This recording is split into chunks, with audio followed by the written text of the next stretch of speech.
En bref, quelques images de cette commémoration à Saint-Marcel-les-Valens ce matin, un événement en mémoire des victimes de l'accident de la centrale nucléaire ukrainienne de Tchernobyl. C'était il y a 36 ans, jour pour jour. Une commémoration à l'initiative de Michèle Rivasi, la députée européenne Europe Écologie Les Verts, et qui prend un relief tout particulier aujourd'hui avec la guerre en Ukraine. Selon elle, de nombreux soldats russes ayant installé des pièces d'artillerie sur le site de la centrale désaffectée ont été contaminés. Écoutez son commentaire. On s'aperçoit que 36 ans après, on n'est toujours pas capable de diminuer la radioactivité des déchets radioactifs, que ça constitue toujours un risque pour la population et qu'en cas de conflit, en cas de guerre, eh bien, ça peut contaminer des territoires entiers.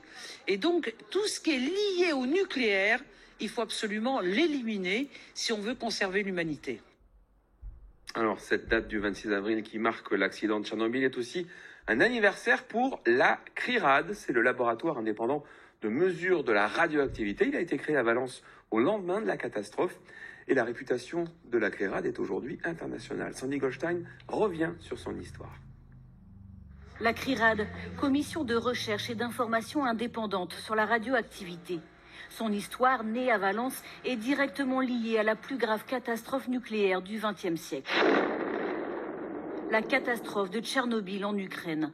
Des pays européens mettent alors en place des mesures de protection sanitaire, mais la France, elle, déclare son territoire épargné par les retombées radioactives. C'est le mythe de ce que l'on appellera le nuage de Tchernobyl.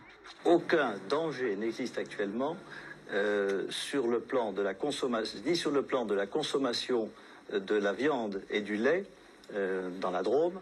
Afin d'obtenir des informations fiables, un groupe de citoyens drômois cherche à connaître la vérité. La CRIRAD est née. À sa tête, Michèle Rivasi, aujourd'hui députée européenne Europe Écologie Les Verts. Sur la base des mesures de son laboratoire indépendant, elle rend publique la réalité de la contamination des sols et des aliments. La CRIRAD en lanceur d'alerte. On ne peut pas dire en 87, comme le disent nos pouvoirs publics, et notamment le ministère de la Santé, qu'il n'y a pas de problème sanitaire. Avec ses 6 000 adhérents et 1 million d'euros de budget annuel, l'association est aujourd'hui internationalement reconnue. Elle a réalisé plusieurs dizaines de milliers de mesures, aussi bien en France qu'à l'étranger. Une expertise à laquelle les Japonais font appel en 2011, après la catastrophe de Fukushima. La CRIRAD contribue alors à la création de laboratoires indépendants au Japon. La catastrophe de Tchernobyl, là où tout a commencé pour la CRIRAD il y a 36 ans, un anniversaire sous surveillance. Depuis le début de la guerre en Ukraine, l'association drômoise est en alerte renforcée et a mis en place une cellule de veille sur tout le territoire ukrainien. Il compte une quinzaine de réacteurs.